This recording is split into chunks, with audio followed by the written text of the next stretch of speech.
Happy Monday. Today I'd like to talk to you a little bit about one of my favorite words. It's perception. You've probably heard it before, but I'll say it again.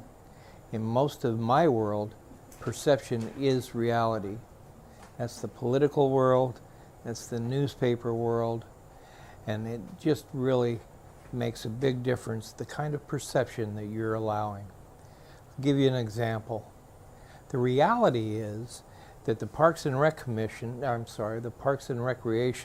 Department has the right to water the parks anytime they want.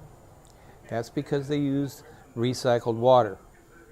Yes, they can water it any day of the week, they can water it any time of the day, and they're not really breaking any rules.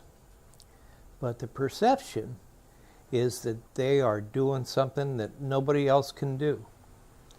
And I really urge the Parks and Recreation Department to work hard to avoid the perception that they're wasting water and that they're watering when they can't water, when anybody else can water, when nobody else can water.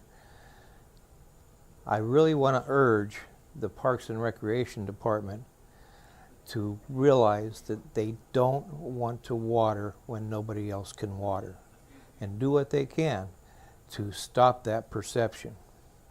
Another example we had last week was the inauguration of the new mayor and city council. The reality is we have the most diverse city council we've ever had.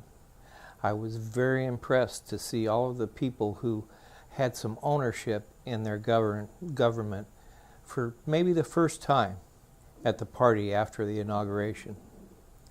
But the perception many people in the city have is our new mayor and our new city council decided to have a great big party that cost a lot of money. I don't really think that was the perception they meant to use. I think maybe they need to think about it a little bit. It's also a perception that a lot of public money was used to put on that party. Not true. It was mostly sponsorships.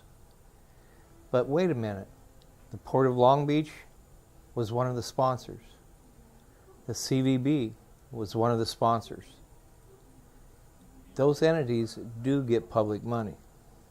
Or rather, the Port of Long Beach, for example, is a public entity. The perception is they shouldn't have been there. Maybe the reality is there was no harm being done. But we ought to think about the perception. So let's try to realize that sometimes, for the people who are watching out there, the perception is reality. I hope you have a good week. Thanks.